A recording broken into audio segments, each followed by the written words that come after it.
Okay, we're looking good. Kenny, you ready? Good evening. I'm Kate Phelan, the Executive Director of the Greater Westfield Chamber of Commerce. I would like to thank my co-sponsor, the Westfield News, and our partners, WSKB Radio, Westfield Community Programming Channel 15, and Tina Gorman, Director of Council on Aging, for hosting us this evening at the Westfield Senior Center.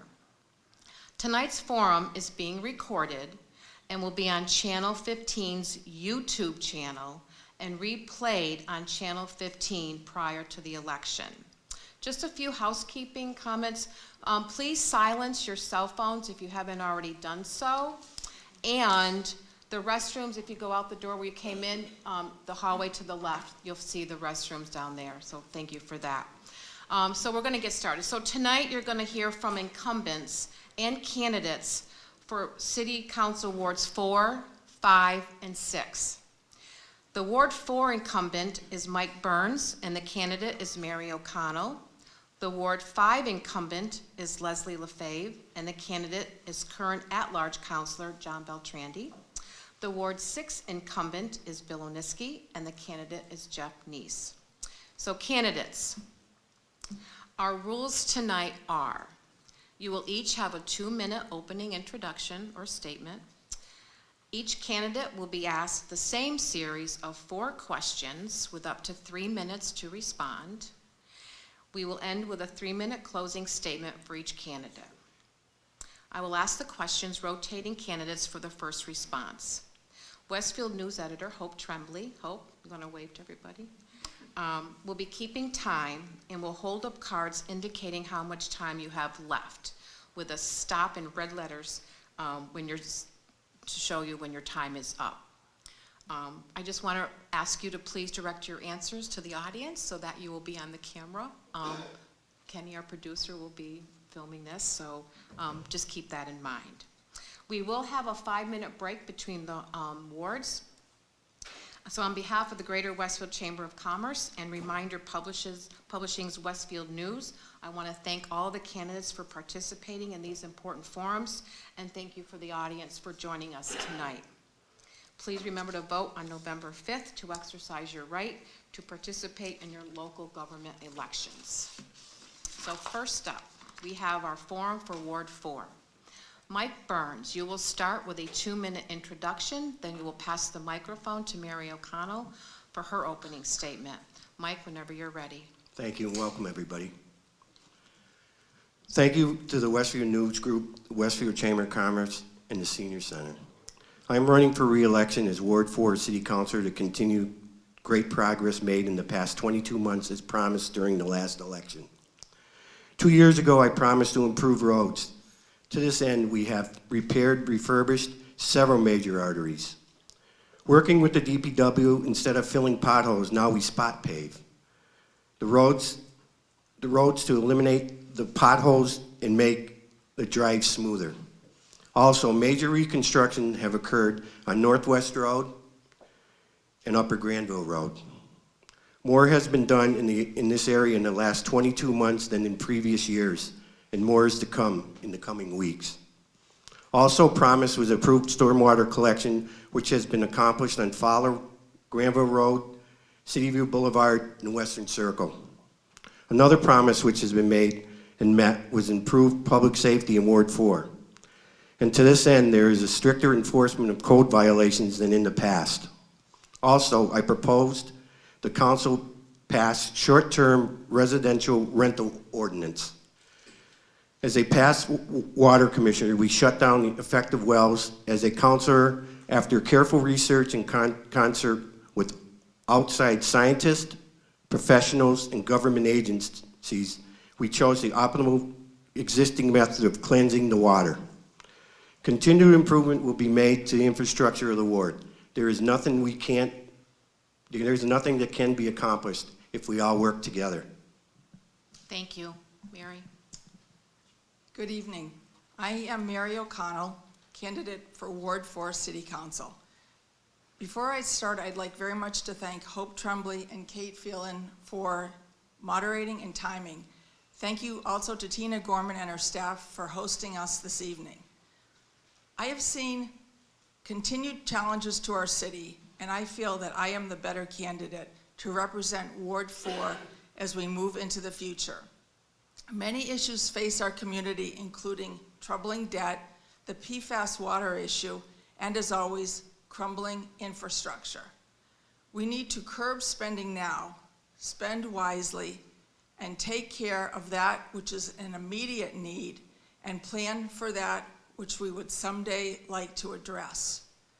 During my years on the council, I vigorously supported reductions in budgetary increases each budget season. As many of you know, I have traveled to Boston and Washington many times to attend Senate hearings and to meet with our federal representatives. I feel that there are better solutions than the charcoal filters to provide safe drinking water to our residents. The third issue I'd like to focus on tonight is the condition of the streets and sidewalks in Ward 4. While I served on the City Council, I was able to secure maximum funding to repave many streets in our ward. I was able to get berms built to contain stormwater runoff and repair sidewalks. I will continue to advocate for our fair share of funds for roads and sidewalk improvements. I pledge to continue my constituent services work, consider each vote put before me with deliberate thought, and to represent Ward 4 in the best way possible. Thank you. Thank you. Now to the questions. This is a two-part question. Mary, you will go first. Okay. Western Avenue infrastructure is a concern in your ward. First, are you satisfied with the project so far? And second, have you met with the constituents to discuss and update them on the project? Thanks, Kate. Am I satisfied? Not really, but we knew what we were getting into. This is a project that's been on the books for actually decades, and it's a state project. And we knew it was going to be tough, and it's interesting because the mayor recently put out a comment that current Councilor Burns was instrumental in getting the schedule moved up by the state so that we would not have these problems before winter. And frankly, when I drive Western Avenue, it's pretty tough. I've been talking to city officials as well as the state on this project, and like anything else, the weather's been a problem, and that's part of the reason for the delay. But it's something that we need to just accept and get through. About 4 years ago, when the state got serious on the Western Ave reconstruction, there were many, many meetings held, a lot of them in the mayor's office with state officials. And I was a big part of those meetings looking at the plans. As a matter of fact, the original plans called for a traffic rotary at the commuter parking lot by Westwood. And I just took one look at that, and I knew that that would be a bad idea. And Mark Crisati, our city engineer, took a big red pen and crossed it out. Another change that we made was to the southern side of Western Avenue, the sidewalks. Those were originally supposed to be 10, 11 feet wide. And a couple councilors and I worked very, very hard, pressured others to reduce that to a 5-foot sidewalk. However, the sidewalks on the northern side, I shouldn't call them sidewalks, we call them intermodal transportation passageways. Those are now going to be 11 feet. And again, I tried to introduce some common sense to this construction. For example, in front of parts of Westfield State University were beautiful concrete sidewalks. These were ripped up and new beautiful concrete sidewalks were put down in front of them. And I consider that a pretty big of a waste. As far as talking to constituents, yes, I get calls. Some people still think I'm the sitting city councilor, and I get calls. On their behalf, I'll call City Hall and try to address the issues. Thank you. You're welcome. Mike, I will read the question for you. Western Avenue infrastructure is a concern in your ward. First, are you satisfied with the project so far? And second, have you met with your constituents to discuss and update them on the project? First of all, I am the city council up there. If you need, you can have them give me a call. All the time. By the way, I'm not in favor of it at all anyways. I've never been from the beginning.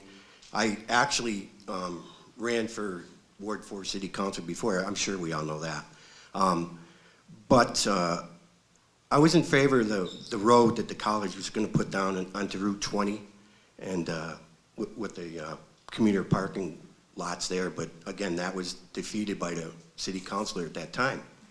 So no, I've never been in favor of it. I really don't. You know, it's being done right now, so we have to go with it. I mean, there's nothing we can do about it now. The state's involved. It's their project. But as far as meeting with people, before I've met with the city engineer and myself. We met many times with the president of the college and his staff on keeping them updated.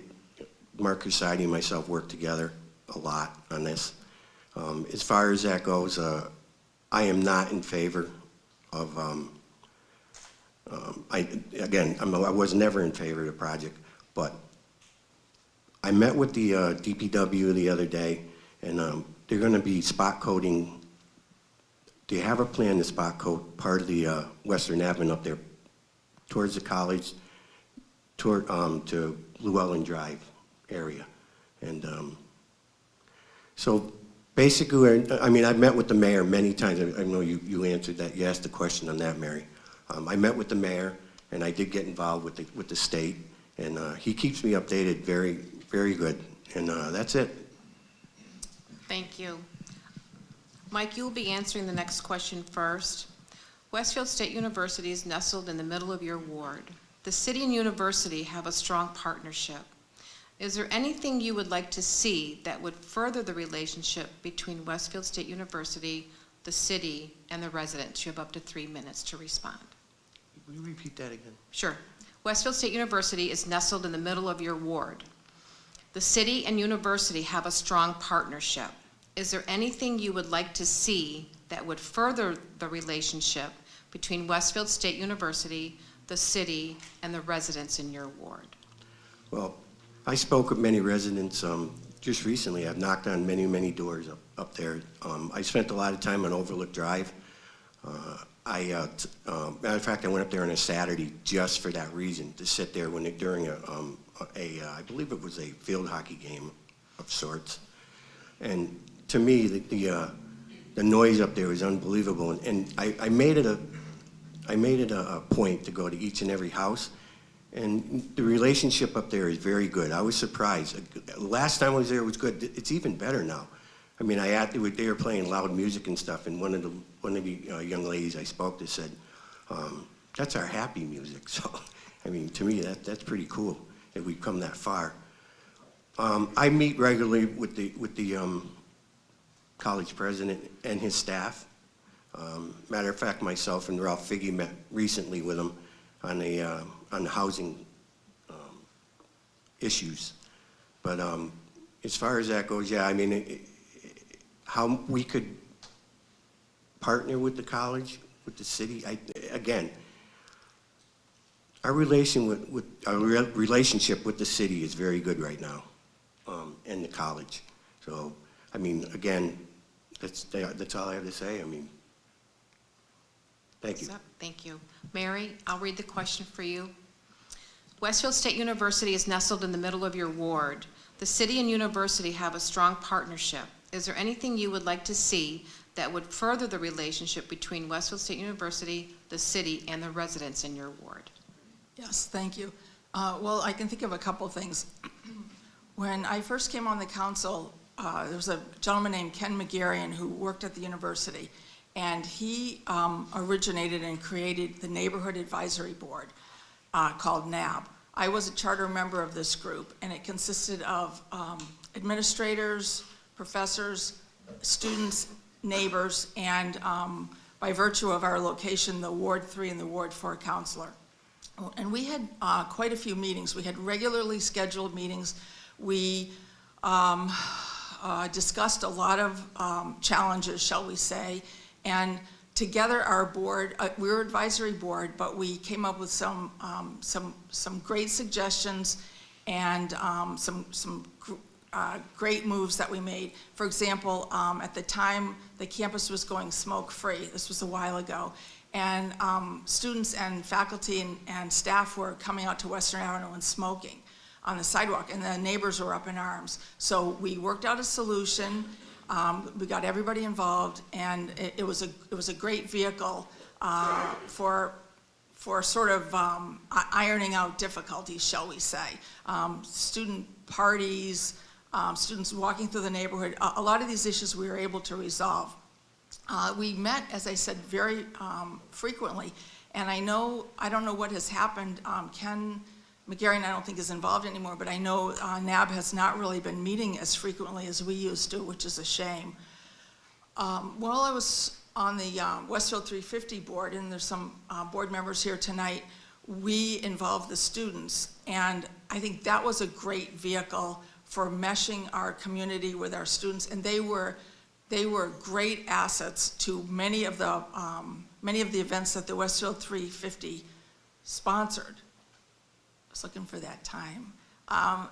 So that was another way, and I would just love to continue that collaboration between the city and the students. And I thought it was great. The students were involved in actually designing the Westfield 350 logo and helping out with the speaker series and so many other things. If I may, how much time do I have, Hope? Okay, all right, I'm holding my comments for the next round. Thank you. Thanks. Thank you. Mary, you will go first with the next question. Okay.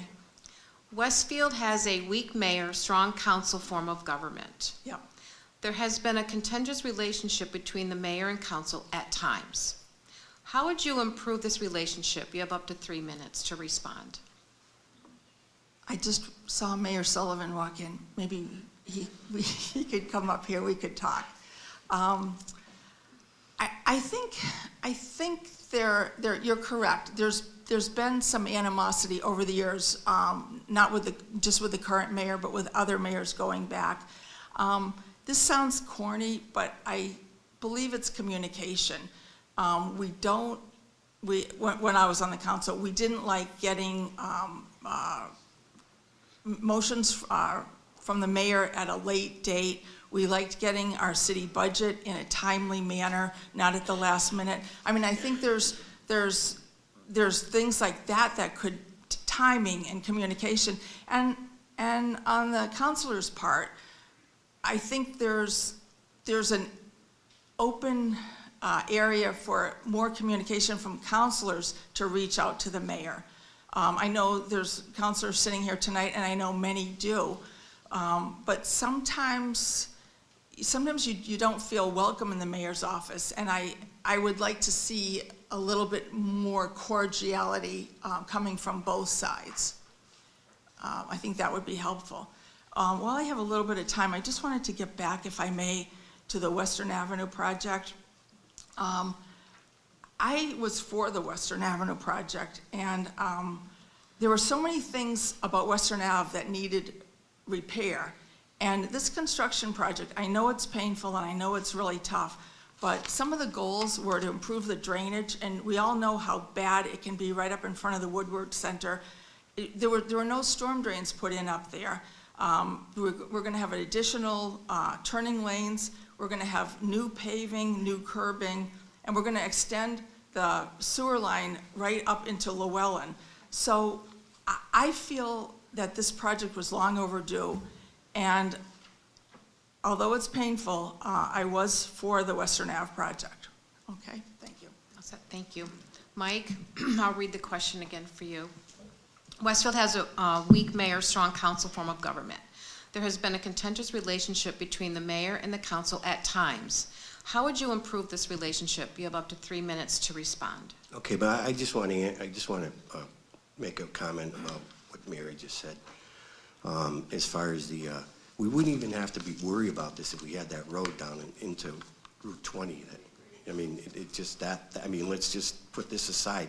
It's not that I'm against the project at this point right now, but I didn't like it from the beginning because the pristine atmosphere of Western Avenue, as far as I'm concerned, is being ruined. They're cutting trees down, they're making turn signals, 10 and 8 foot sidewalks. I mean, to me, it's ruining the area up there. It's such a beautiful area, and it's one of the oldest parts of the city. And, you know, we'll leave it at that. Now, as far as the contentious, again, she had to mention Mayor Sullivan. He's been nothing but cordial to me. And besides, I believe in January we're going to have a new mayor no matter what. But I'd like to thank Brian for all the help he's given Ward 4, especially Ward 4. I don't know how you would the contentious attitude towards the mayor and even fellow councilors. I mean, it's been eye-opening for me. I grew up in a time when councilors were, you know, they had their differences, but they took care of it on the floor.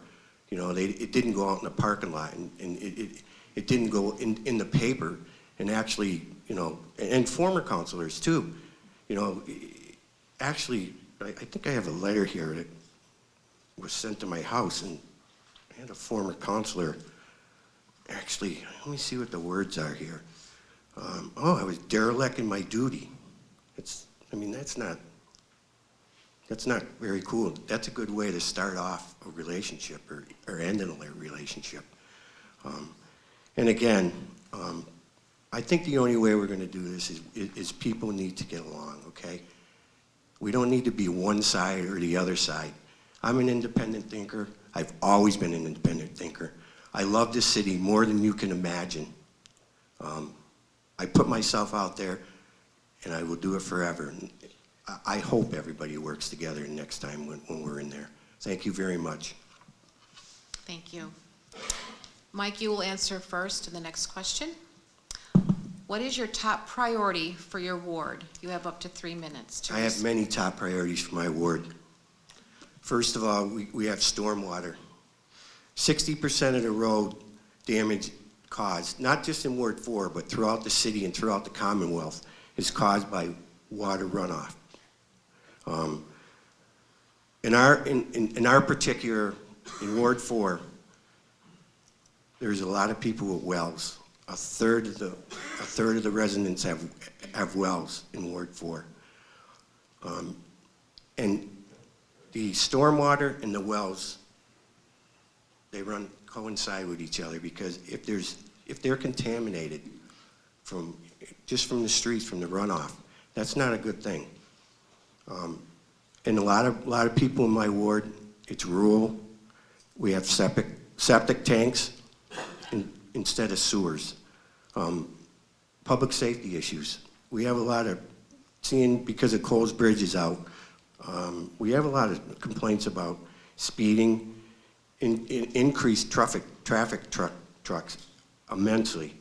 And of course, we have signage like stop signs and speed limit signs. That, by the way, you need to go before the Traffic Commission to get those approved. And unfortunately, in Ward 4, again, like I said, it is rural. And there is a lot of code violations. I've spent a lot of my time working with the police department, Lieutenant Bard, and we're getting it under control now. But it is a really big problem in the ward. And sidewalks, of course, because as you know, the state cut Chapter 90 funds, and it really, really hurts. And I'd just like to say one other thing. I know that there was, you know, people going back and forth in the paper about different things, and I was a original sponsor of one of the original sponsors of the stabilization fund for roads and sidewalks from the meals and hotel tax. So this mayor decided not to put it in the stabilization fund. Maybe when we work with the next mayor, he will do that. So other than that, I thank you very much, and that's all. Thank you. Mary, to you. What is your top priority or priorities for your ward? 3 minutes to respond. Okay, well, I thought you had said top priority, so my top priority is infrastructure. Ward 4 has an awful lot of roads that are crumbling, sidewalks where tree roots are coming up, and we really need to get back to the basics and get more funding for that type of thing, get our fair share. I know Councilor Beltrandi's here tonight, and he talked in his ad about all the funds he was able to secure for infrastructure and sewer, and that was a one-time only. That was Ward 4's turn, and now it's that was Ward 5's turn, now it's Ward 4's turn. So I wanted to make that, yeah, you got that, okay. So again, when I drive the ward, there's a lot of miles in Ward 4, and much of it needs to be repaired. As far as getting back to Western Ave, part of the problems that I mentioned before, the stormwater issues, the crumbling sidewalks, we needed to get that fixed. And it was sort of a double-edged sword because the state is paying for most of that. We, as a municipality, do not have the money to run up and down Western Avenue and fix everything that needs to be fixed. So sure, we had to compromise. Personally, I did not like the 11-foot intermodal pathway. I didn't like the trees coming down, but in order to get our funding, we had to make sacrifices. I just wanted to make a comment. Councilor Burns has mentioned twice the roadway coming up from Route 20 onto Llewellyn through the college. And I too think that would be a good idea. However, at the time, and I actually walked that whole area with Mass DOT and some other counselors, that was about 10 years ago, maybe 12. The problem is there's wetlands down there, and the state just simply feels it would be too big of a challenge to tackle that. Now the costs have gone up significantly, and I've talked to the president of Westfield State, and they're just not willing to take their resources and pay for that road. It's too bad, but that ship has sailed. Thank you. Thank you. We will now go into closing statements. Mary, you will be up first. You have up to 3 minutes for your closing remarks. Thank you. Sure. I've served on the Westfield City Council with commitment and dedication for 12 years. I was always prepared for meetings, and I was well educated to discuss the topics presented. I intend to continue that pattern. I am for transparency. I've always supported the taping of all subcommittee meetings so that residents could be well informed of the actions and activities of the council. My opponent actually just recently voted to delay that vote until after the election. I've grown 2 businesses in this city, having co-founded Lorry Freight and Blue Line Shredding, both of which are still actively operating. I understand budgets, business development, bureaucratic red tape, and these skills are invaluable in my function as a city councilor. I am a councilor who can identify a need and complete a project. My home rule petition is a perfect example of this. I worked for many years to gain acceptance of the majority vote on the council to support a home rule petition allowing pathways for 50 private roads in the city to become public ways. I was able to update our water resources protection ordinance and realize a positive vote from the council despite initial opposition. I will not make false promises. My opponent has talked about promises made and kept. Is that my? No. Oh, you're holding the stop sign. Oh, okay. You threw me off there. My opponent has talked about promises made and kept. It's interesting to note that some of the promises he made by while he was running last time have been changed. I'd like to recap 3. One was a commitment to install sewers on Bates Road. Well, right now, our sewer fund's depleted. There will be no sewers. Unfortunately, don't shoot the messenger, there will be no sewers in the near future coming to Ward 4. He talked about addressing taxes. In 2018, at the budget hearings, Mr. Burns did not vote for one single reduction in the June budget vote. The third promise he made was aesthetics. I'm not sure what that means exactly, so I can't comment. By the way, I have the city sewer master plan here. If anyone would like to see it in the few minutes between speakers. I've accomplished much while I'm on the council. I am asking the residents of Ward 4 to support my election bid and allow me to continue to work for you. I humbly ask for your vote on Tuesday, November 5th. Thank you. Thank you. Mike, your closing remarks, you have up to 3 minutes. Thank you. I have a closing remark here, but I still need to address the Mrs. O'Connell here. When I took over Ward 4, when I took over as Ward 4 councilor, it was a mess up there. You couldn't even drive down Granville Road or Northwest Road. I immediately met with the mayor, with the engineer, and we came up with a plan. We could only do one road at a time, but as promised, it was kept. Both roads are done, both roads. And as far as Bates Road, I met with the engineering department this year, and they were all set to engineer it. As a matter of fact, they extended the lines during this construction period right to Llewellyn Drive so they could do it in the near future. And no, I'm only as good as I get the information from them. But anyways, this doesn't have to be contentious. You know, promises made, promises kept. Everybody will get this in the mail in Ward 4. Okay, you can have a copy if you like. Again, I would like to thank Westfield News Group and the Chamber of Commerce, and especially Tina Gorman and her entire staff. We are so lucky to have this amazing facility in Westfield. I find my position as Ward 4 councilor comes down to these 3 simple rules: relationships, response, respect, which leads to results. Relationships. In beginning a public figure, it's so important to build a strong trust, not only with the public, but also with the city employees, which include my fellow councilors. We all know the saying, you only have one chance to make the first impression. Response. This is so important. When I receive communications from a resident about an issue or concern, I usually respond with a call or a personal visit because I find emails are very impersonal. But I always respond, always. This is not only a rule, but it's a must. Respect. This is very simple. Just remember the golden rules. Treat others how you want to be treated.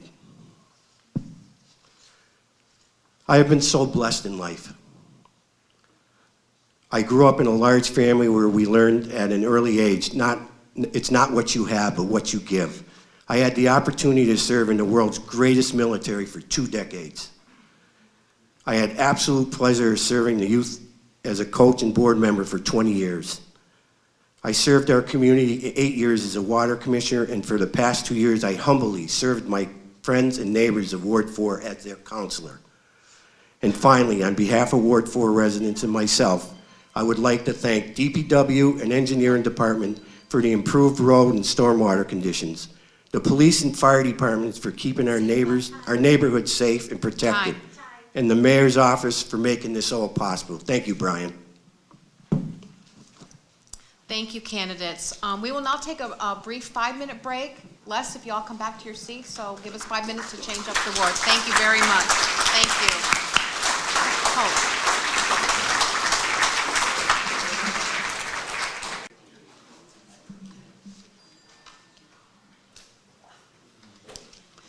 So good evening, welcome back. We're now going to hear from candidates for Ward 5. We have with us John Beltrandi, the incumbent, and the candidate, I'm so sorry. And then we have Les Lefebvre, the incumbent. So we will begin with opening statements. Les, you will start with a 2-minute introduction, and then you will pass the phone to John. I'm sorry, the microphone. Oh, my Lord. Too long of a break, sorry. Is it on? There's a button. There's a button. Right on the side. No, go green. There you go. Sorry about that. Good evening, ladies and gentlemen. My name is Les Lefebvre. I'm City Council of Ward 5. I'd like to give you a little bit of my past history. My education. I have an engineering degree, a BSME, and an MBA from Western New England College. I've used that for my whole career, and I use it as in the council as solving problems. The other thing is I've worked for UTC for 40 years. I'm a senior aerospace engineer. I've worked many projects. I did projects from the concept phase all the way to the design phase, testing. I've ran weekly meetings, lived within budgets, met monthly milestones, met monthly deliverables. In addition to that, moreover, I for 5 years, I ran a project group. I increased it from 5 people to 15 to 50 people, and it was very successful. I use some of this experience as I do into my city council. When I first started the city council, one of the biggest things I had was sewers, okay? Our area, we have a lot of sewer issues. Everybody that I talked to in our neighborhood, they wanted sewers. So I proposed, I went to the mayor 2 or 3 times. I've got it in feasibility study. It might be the following year, but I actually got it on the table. There's also the roads, okay? There was a lot of tarring the roads that I had helped with, and also another thing was the stormwater. There was a lot of stormwater issues. Most of all, I'd like to leave with you all messages through these years. My biggest key thing to being very successful through the 40 years is teamwork. Thank you very much. Thank you. John, opening remarks, you have up to 2 minutes. Thank you. Thank you, Kate, also Tina, Hope, and also Mr. Stomsky for videoing this. And thank you, everyone, for coming. It's very important to see all these people in the room. It's a pretty good turnout for tonight. I'd like to thank the other city councilors that are here, and also the mayor, and I see some of my constituents out there. A little bit of history on me. I've been a resident here for 38 years in Ward 5. I was born and raised in Agawam. I've been married for 41 years next Monday to my wife, who's out in the audience. And I have 3 children that I raised in Westfield and put through the Westfield school systems.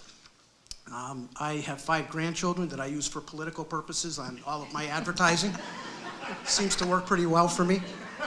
I'm a veteran. I was in the Air National Guard in Westfield, and I'm a home builder, general contractor, real estate broker for 40 years, and I'm also an employer in the city of Westfield. I own business property here. I pay payroll taxes. I pay taxes on business property, residential property, and I employ people in the city. I also have a very good relationship with all of the department heads in the city. I've been a city councilor at large for 7 years. My extensive background in construction, allows me a lot of leeway with these department heads in looking at projects throughout the city. We spent an enormous amount of money in Ward 5 that I partnered with Bob Paul and the mayor's office. Thank you, Mr. Mayor, for Ward 5.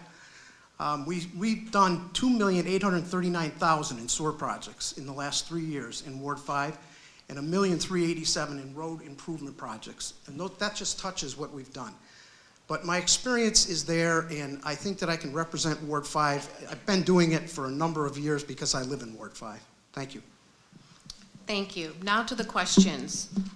John, you will go first. Okay. Road conditions are a citywide hot topic. Do you believe there is a good plan in place for projects and maintenance? Why or why not? You have up to 3 minutes to respond. Well, roads are near and dear to me. I do that for a living. Ward 5 has been the recipient of some good road projects. We're in pretty good shape in Ward 5. There's some side streets and other things that could be taken care of. The master plan, if anybody watches the city council meetings, we really need millions and millions of dollars to put into road projects.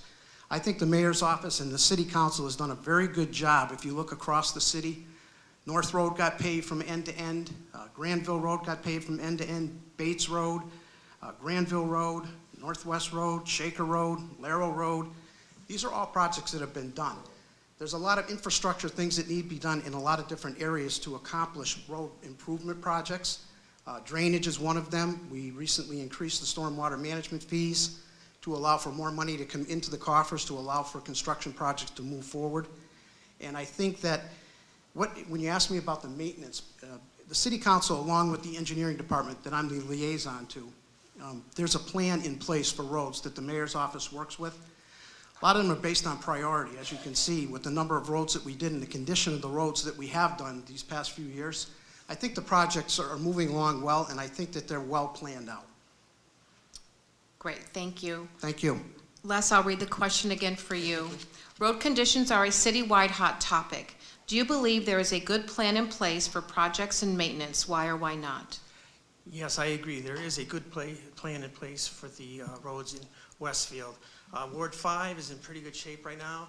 We have a couple side streets that have storm drain issues still, but those are being under consideration. Overall, I think the roads are in pretty good shape. We have a good plan in place.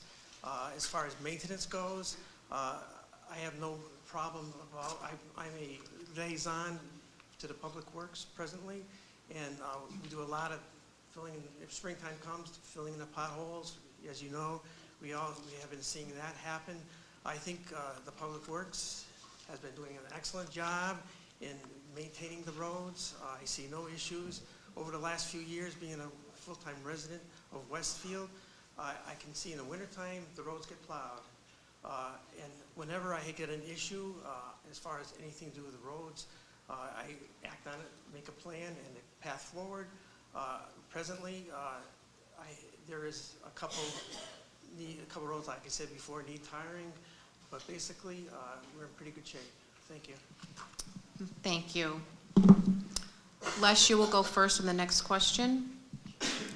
This is a two-part question. First, do you believe there are opportunities for economic development in Ward 5, in your ward? And second, what development, if any, would you like to see there? Hi, I think, like for anything in any ward, the best thing to raise tax revenue is to increase business in your ward. I've been helped Skyline. As you know, Skyline was downtown. I helped them recently transfer their license. I know them very well. I think this particular this particular place is going to be great for our ward. I can't see nothing but goodness. All I can say is, you know, with the infrastructure, you can bring in new business, and that's basically it. Thank you. John, to you. Do you believe there are opportunities for economic development in Ward 5? And second, what development, if any, would you like to see there? You have up to 3 minutes. Thank you. Yes, there are opportunities for economic development. With the new mayor coming in, we currently don't have a city advancement officer. Joe Mitchell left, and that position wasn't filled, and I think the mayor decided to let the next mayor make that decision. Ward 5 also has some businesses down on the strip on East Main Street. There's some empty storefronts there. The Big Y is coming in to replace the old Hess gas station. There's some interest in some of the other spots on the strip, and we need to get those storefronts filled, and we need to attract business. We got to be business friendly. And in order to do that, I mean, we need an advancement officer, a city council, and a mayor's office that invites people to come into the city and do their business here. The city has a lot to offer. They have a lot in, downtown. They have a lot in Ward 5. They have Southwick Road. Everything seems to be coming together, but we still need to do a lot more to get these storefronts filled up and get these businesses back. Thank you. Thank you. John, you will go first for the next question. If there is a potential change in the use of the golf course in your ward, what land use or development would you support if it does or does not stay as a golf course? Well, it's in a residential zone. So typically, you're going to find residential uses there, either by way of condominiums, which there are some that abut that now, single-family homes which abut it now. There's quite a bit of frontage there on Shaker Road, which would allow for Form A lots, which are lots that you don't have to go through the development process through the planning board. Well, you still go through the planning board, but it's not a subdivision. There's an enormous amount of wetlands on that piece of property. So it's a sensitive piece of property that needs to be looked at very carefully for development. And I think the cost is prohibitive for development in areas where there's a lot of wetlands and where there's a lot of roadway that has to go in. So what do I think? I think there's no business going to go there other than the golf course. So you're looking at a residential use. Thank you. Same question to you, Les. If there is a potential change in the use of the golf course in your ward, what land use or development would you support? I live presently right next to the golf course itself. I can see it through the woods. I would think, like they did in Southwick, it would go residential, as John had said. That would be my number one guess. There's not much other industry because of the terrain. As you see there, there's a canal on one side. The topographics of the area does not deem anything else. There's probably wouldn't be any other good industry, maybe a store on one of the ends. That would be about it. But my one would be is, okay, you've got condominiums right there. Why don't you just build up some more condominiums? That they did it in Southwick. I know my cousin has bought a house there, and it's really a big enterprise over there now. I think that would be very successful in the area of Shaker Farms. Thank you. Thank you. Les, you will answer first. And the next question, what is your top priority for your ward? Okay, my top priority for the ward is sewers. Okay, when it first came on, everybody in my neighborhood came to my house and they're talking about sewers.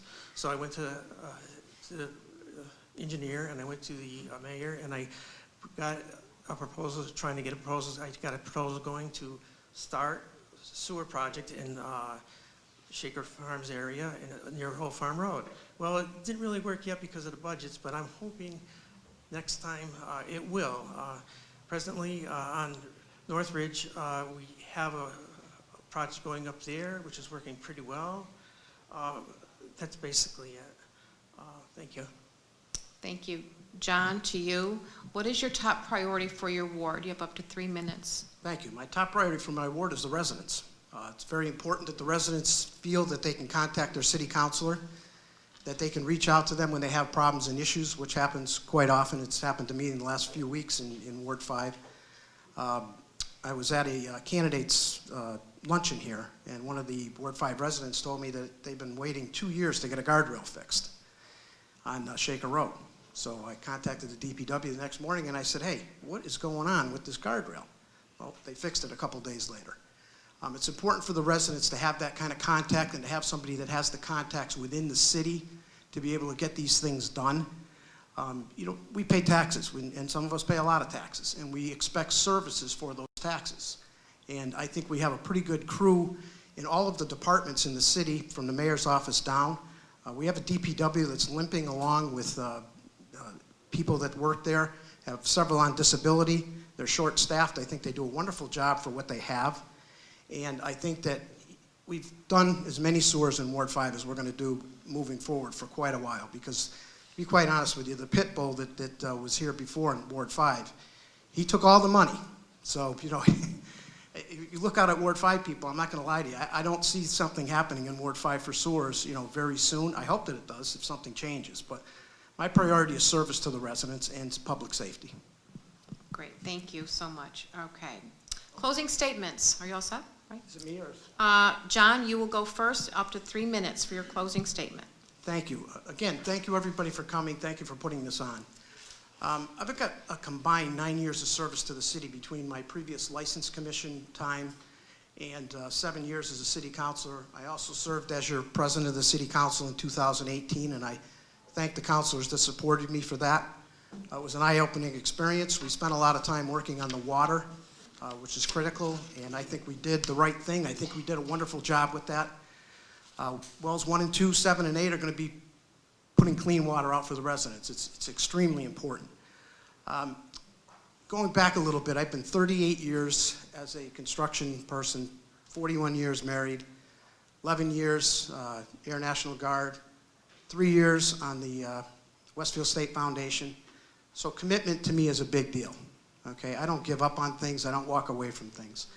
I like to say that as a Ward 5 councilor, just as a citywide councilor, okay, it's important to me to provide people with answers and services. And what I try and do is I try and say to everybody, if you ask me a question and I can't answer it, I'm not going to give you an answer just to open my mouth. Okay, I'll go get you the answer, come back with it. You may not like the answer, but I'll work hard to do that. And I think that I can do the job in Ward 5 that I've done citywide, and I'd like to be able to do that. And I ask for your vote, and I appreciate everybody coming tonight. Great. Thank you very much for your time, candidates. We will now take a quick... Oh, I'm so sorry. I checked him off. Sorry. So sorry. So sorry.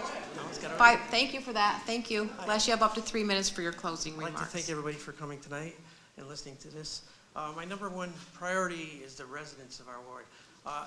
As a project manager for many years, the number one priority is when somebody calls on the phone, you document what they ask and you form a path forward and a timeline. And I do that to everything so far, and I've been very, very successful in it. Another thing is safety. Okay, I had asked the Public Works to put more speed signs on Shaker Road. That's something a lot of people, residents have been asking me to do. They see it all the time, that the speed of the cars in our ward are very high. This public safety, also the bike trail. I had helped in putting the crosswalk in. Also, I just asked them recently to put in signs so that when people approach the intersection at Shaker Road, they see the flashing lights, and there's a sign telling them flashing lights ahead. So safety is one of my main concerns. Also, I feel that with my 40 years experience at UTC, my engineering degree, and my MBA, I have the experience, very successful experience of running 4 military projects at UTC on engines. I've been, which met budget, met monthly deliverables, and made budget. And that's one of my main concerns. I've been very successful at that, and I can continue using these skills as city councilor. I also been a 6-year veteran at the Massachusetts Army National Guard here in Westfield, Battalion 104th. I served 6 years proudly. I'm very proud of that. I want to thank you. I want to thank you to Ward 5 and the privilege and honor to be your ward councilor. Please elect me on November 5th, and I will continue to serve in your best interest. Thank you very much. Thank you, candidates. Thank you very much. We will now take a brief break. Thank you.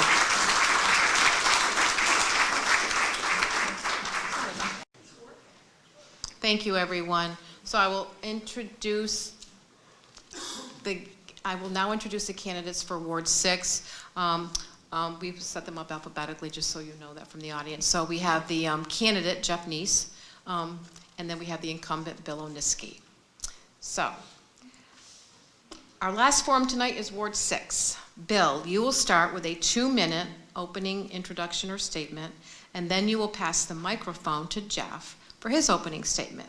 So Bill, 2 minutes. Thank you. First, I'd like to thank Kate Phelan, Westfield Chamber of Commerce, Hope Tremblay of Westfield News, and Tina Gorman from the Council of Aging and her staff for organizing this event tonight. Thank you to all the Westfield residents coming out tonight, and my friends and family for all of their support. For those of you who don't know me, it's been the privilege to be entrusted by the residents of Ward 6 to be their city councilor for the last 2 terms. I serve as the chair of the L&O Committee, Legislative and Ordinance, and also a member of the Personnel Action and Charter and Rules Committees. I'm the liaison to the Planning Board and Airport Commission. For the previous 13 years, I served Westfield as a member of the Westfield Planning Board. I've lived in Westfield since 1991, married to my wife Jean, and together we have 3 children, all of who've grown up in Westfield: Andrea, Kara, and Christina. I have a stellar record of employment working at Comark Communications in Southwick for the past 30 years. I'm currently Vice President of Customer Service and Logistics at Comark, and have responsibility of facilitating about $50 million worth of contracts a year while creating and maintaining budgets for those monies. I've got a Bachelor of Science degree from Westfield State University and Master of Business Administration from the Eisenberg School of Management at UMass. As a ward counselor, there's a responsibility to act and vote on issues affecting the entire city. However, a large part of a ward counselor's job is to help residents with city issues that affect them personally. For the past 4 years, I worked with residents, resolved issues including sewers, FAA noise mitigation, home tax assessment, speeding, zone changes, unregistered vehicles, water runoff, and satisfying to help Ward 6 residents when they don't really know where to turn. I'm honored to be that counselor they could turn to. Thank you. Thank you. Jeff, you will have 2 minutes for your opening remarks. Well, thank you very much. My name is Jeffrey Neese. I'm a Ward 6 counselor candidate, and I'd like to thank the Chamber of Commerce, Westfield Evening News, and the Senior Center for putting on this forum. Many of you won't recognize me. I'm new to city politics, but I'm not new to running a city. I'm a 34-year resident of Westfield, Massachusetts. I raised 2 beautiful daughters here. They went through the public school system. They're very successful. But I've worked everywhere else. My recent retirement from the city of Chicopee saw me running 9 departments in the city of Chicopee with $30 million worth of budget, 150 unionized and non-unionized employees. Those departments included drinking water, wastewater treatment, sanitation, so all of the trash pickup, the parks and cemeteries, the engineering department, the highway department, the flood control, and the forestry department. All of this is with involvement with everybody in the city. They use all of these items every day for 60,000 people. Comparatively, 40,000 people, 40,000 residents are in Westfield, but I have done actually the work behind the scenes advising the city councilors in Chicopee, which has really prepared me to run here. It's time for me to give back to the city that I've grown my family. I think it's important for everybody to think about doing that, and my ability to do it and my tools allow me to run in Ward 6, and I look forward to your vote on November 5th. Thanks very much. Great, thank you. Now to the questions. Jeff, you will answer first. Sure. Water concerns are obviously important to citizens in your ward. Yes. Because they are affected by contamination in wells 1, 2, 7, and 8. Yes. Do you believe the city has taken the best course of action to provide clean water and seek funds to pay for the costs associated with filtration? Why or why not? You have up to 3 minutes. Well, I think I'm uniquely prepared to respond to that. I have a water operator's license with the state, grade 2. I could essentially run the Westfield Water Department if I needed to. In answer to the question, is the problem with the water solved? Is it cleaned up? I suspect that it is not. There have been great efforts by the DPW working with state officials and federal officials in getting the technology of today up to the speed of removing some of the PFAS that's in the water. We're getting 2 stories. The other half of the story is that the scientists at the doctorate level at UMass are telling us that all of the PFAS compounds will not come out through filtration. They're not totally aware of what the human effects are on this remaining PFAS, but they're fairly certain that not all of it will come out. Therein lies the next solution in connecting to another community for another source of water to replace the flow from wells 1, 2, 7, and 8, which is essentially 2 million gallons a day. It's a lot of water. There's a cost associated with all of that. Either we still need to pay for the filtration systems that we have, and the mayor's office and the city council and other department heads have made great efforts in trying to recover some of those costs at the federal level. There's more to come. There's a lot of things that still need to be discussed. There still need to be a lot of problems solved. Those problems involve chemistry and biology and finance. I'm uniquely prepared to do that because I've done it in another community for 14 years. I ran the water department in Southwick for 9 years prior to Chicopee. So the water problem is real. The water problem is here. It's not going to be solved overnight. It may not be solved in our lifetime in the fact that all of the PFAS will not be removed. There's great contention, there's great debate about whether all of it will be. The increase in technology will tell us whether that's true or not. But right now, the doctorate level people at UMass, as recently as today, are telling us that the water is clean to state and federal regulations. That is the 70 parts per trillion level. The UMass people are discussing whether that level is actually safe and whether the EPA and DEP in Massachusetts are going to lower those standards. So the problem isn't solved. We would like to think that it is, and many people will tell you that it is. But there are many educated people who are not associated with Westfield in any way, don't live here, don't have a reason to tell you that it's clean. They're telling us that there are things we still need to discuss and there's still solutions that need to be looked at, and some of those may be connecting to another community. Thank you. Bill, I'll repeat the question for you. Water concerns are obviously important to citizens in your ward because they are affected by contamination in wells 1, 2, 7, and 8. Do you believe the city has taken the best course of action to provide clean water and seek funds to pay for the costs associated with filtration? Why or why not? The simple answer is yes. I think the Westfield City Council, after several votes, made the decision to go to clean the water. I mean, to me, it was a no-brainer. We had to clean the water. We had to clean the water now. I'm not advocating, certainly, to go to another city who then remains in control of the water, A, whether we get it or not, B, what the price is, and then also that opens up a myriad of other issues that we need to address. Filtration plants, different chemical analysis and filtering systems for above ground water than aquifers. So I think the city made the right decision. You know, as with anything, there should be a plan B, whether it's water, whether it's school system, and anything. We have to have a plan B.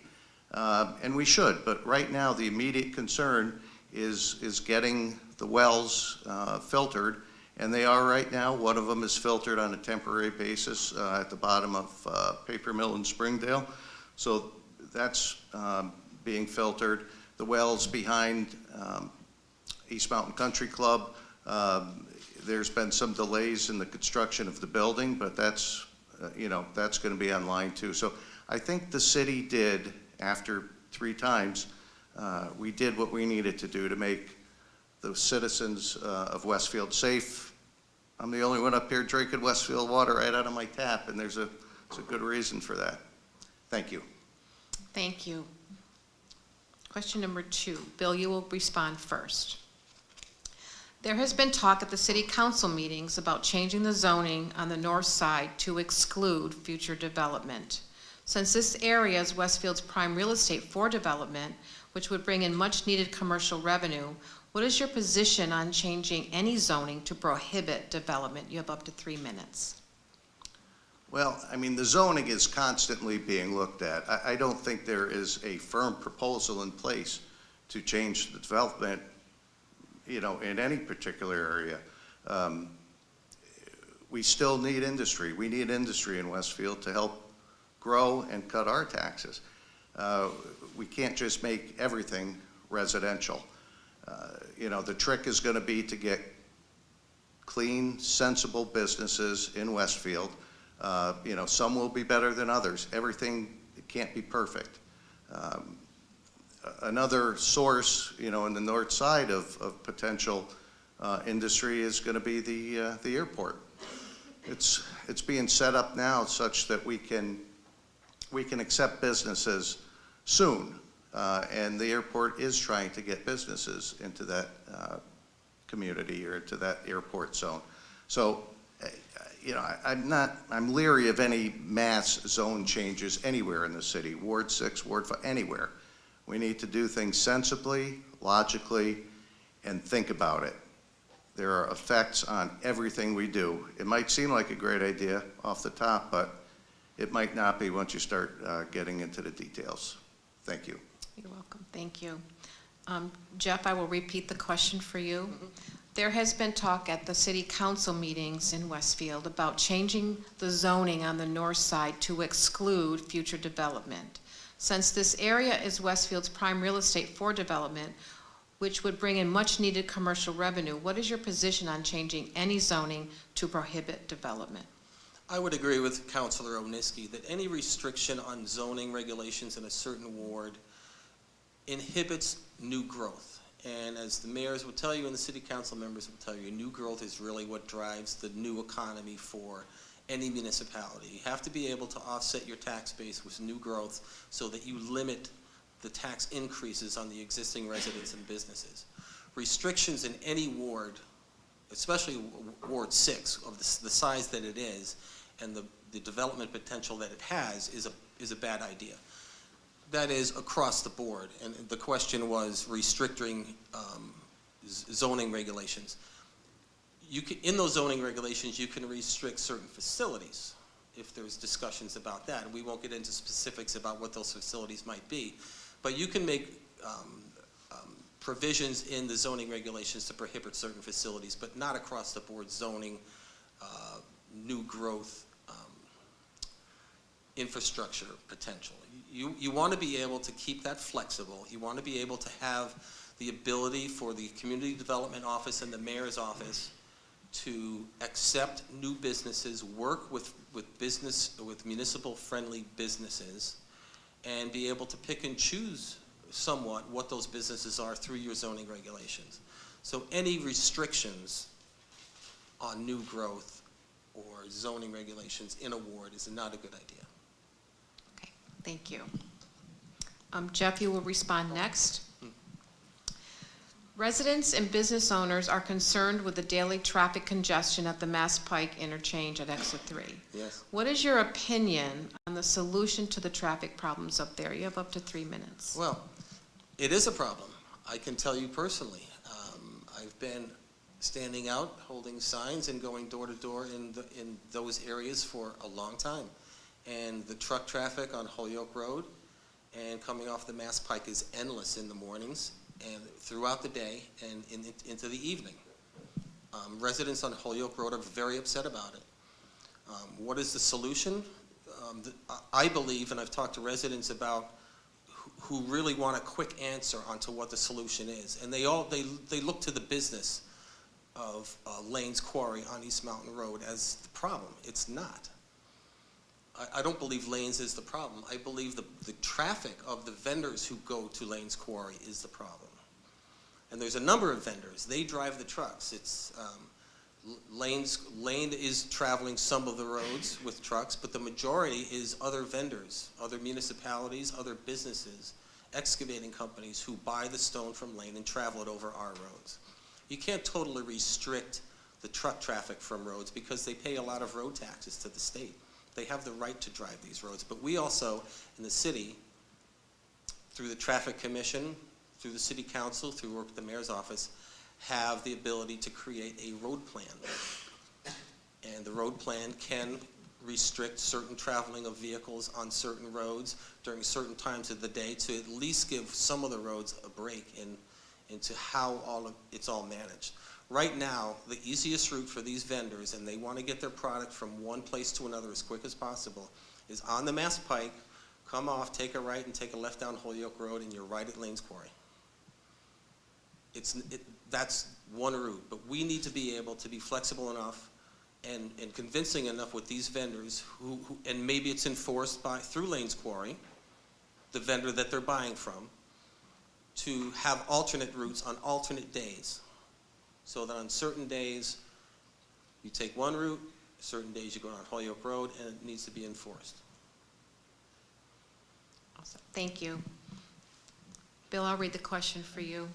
Residents and business owners are concerned with the daily traffic congestion at the Mass Pike I-90 interchange, exit 3.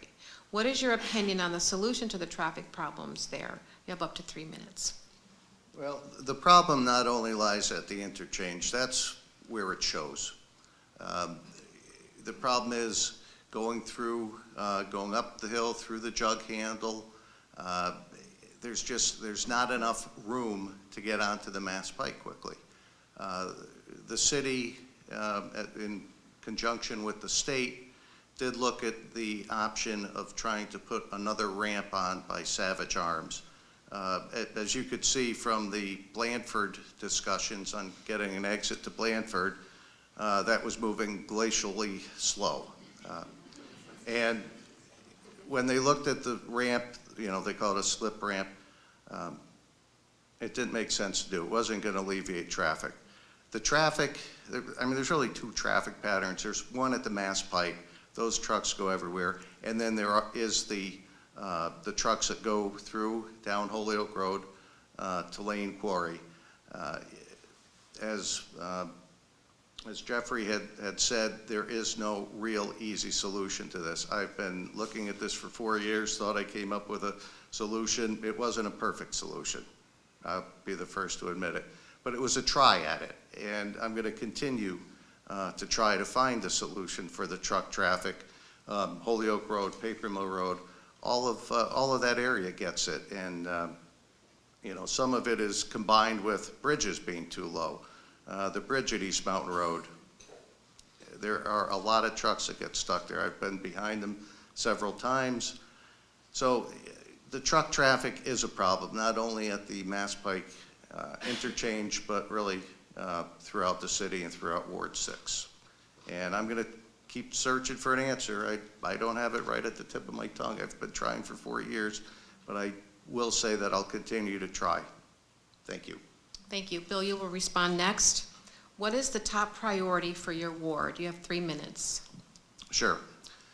Top priority is water. We did talk about that, so I'm not gonna dwell on that anymore. Traffic, that was my second, which we just discussed. So quality of life issues for residents, really, which sort of encompass the water, the traffic. Recently, there's been tree clearing on East Mountain Road. I think everyone in Ward 6 has seen that. So I've been working with the city to come up with a solution. I've been at meetings with emails. I've spent some time there this afternoon to try to come up with a solution. Although a person allegedly is, and I say allegedly because we're on TV, doing things that are wrong, the city needs to correct that in the right way. I would love to chain myself to a tree and stop it, but I can't. What we need to do is go through the proper law channels and get this corrected for the residents.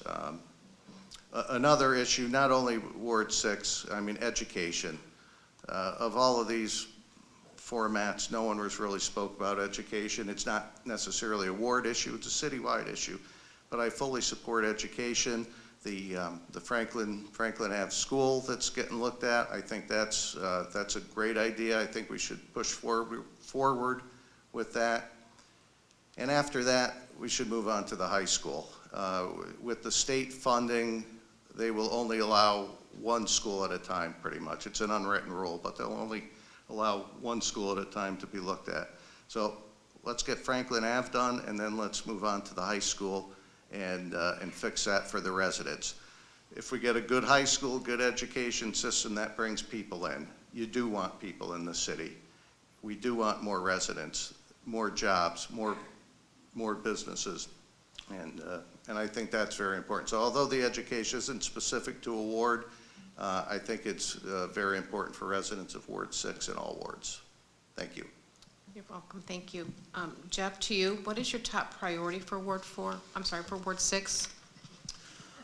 Well, I agree with Bill on the sense that the biggest priority is cleaning the water. And I will agree with Bill on our comments earlier on that question is I do agree with him that The city has made the great first step in trying to get the water clean to the level that's acceptable to the Department of Environmental Protection in Massachusetts and EPA federally. We have done that. Yes, we have done that with the filtration systems. The question is whether that's safe enough, because all of the compounds don't come out. So we still have a long road ahead of us that really needs expertise in trying to solve it.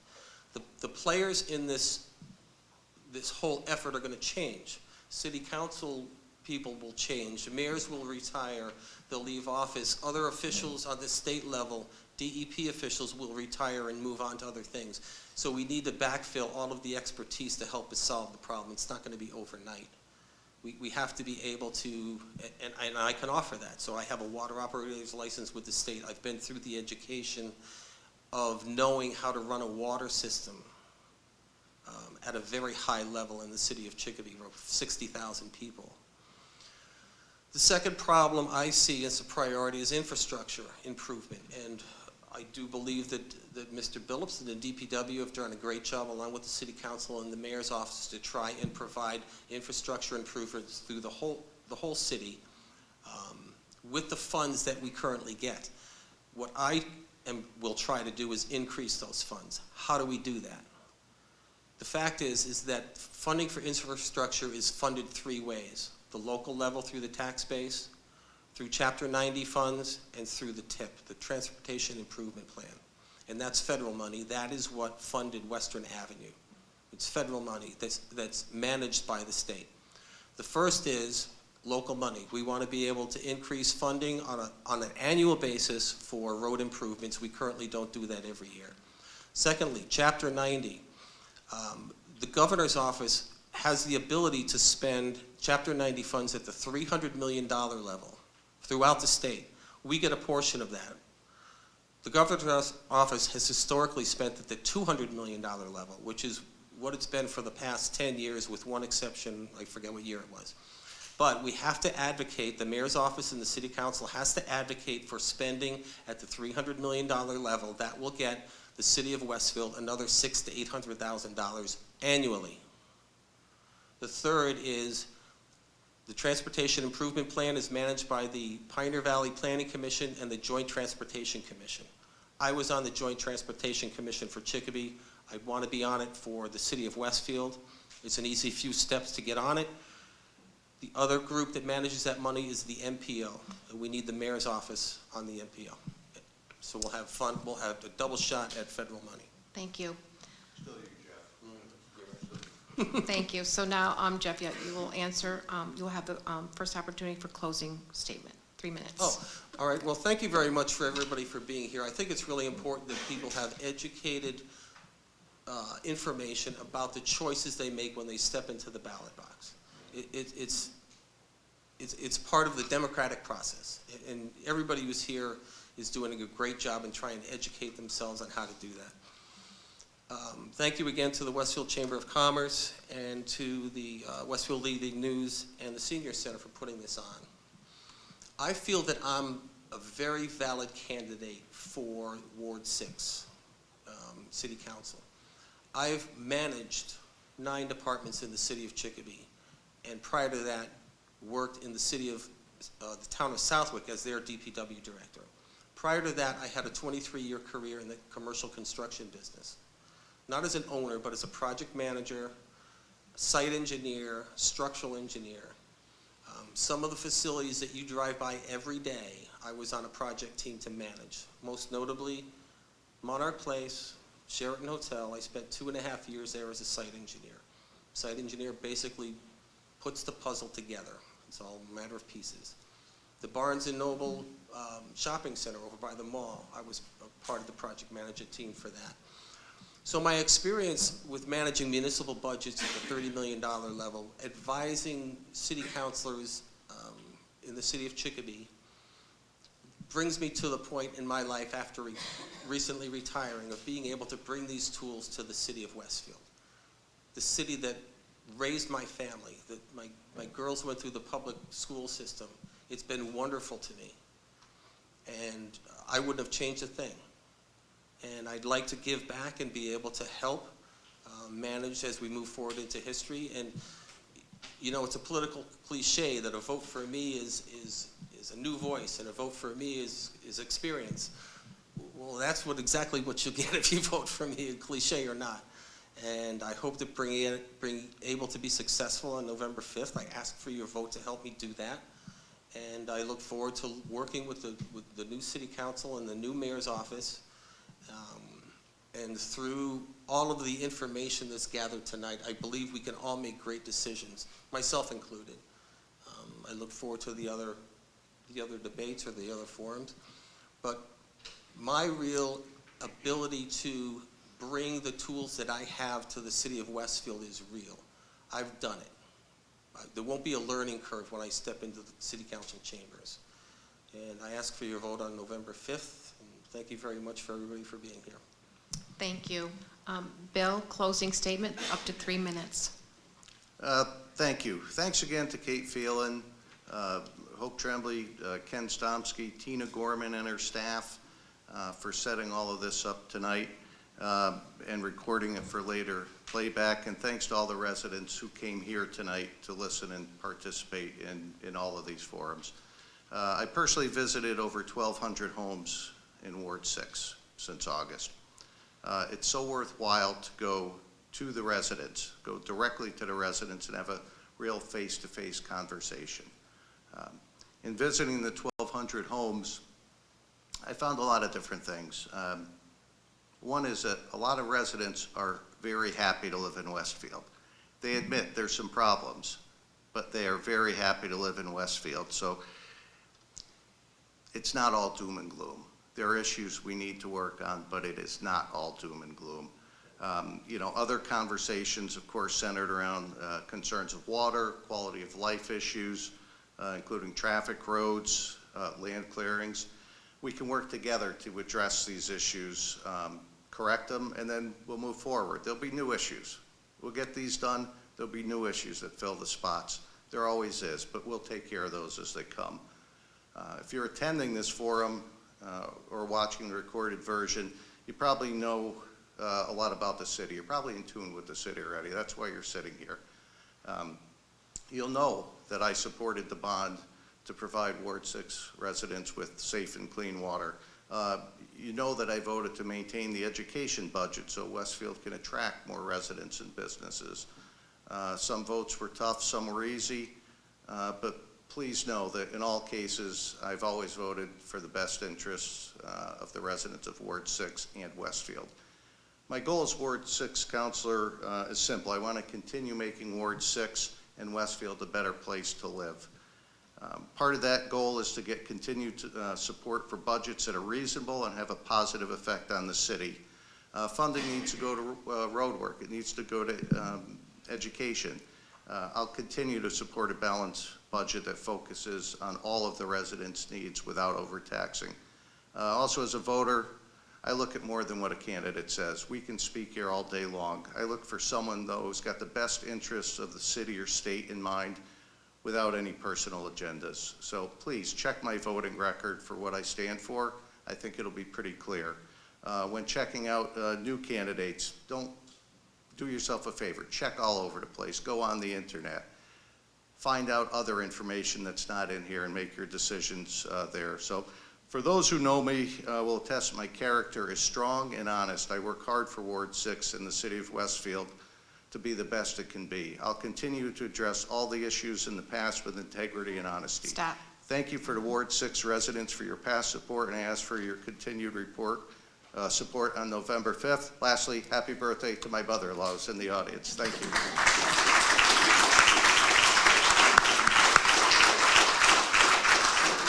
So this concludes our candidate forums for this evening. Thank you for being with us here tonight. Tomorrow night is the mayoral debate at Devers Stadium at Westfield State University at 6:30.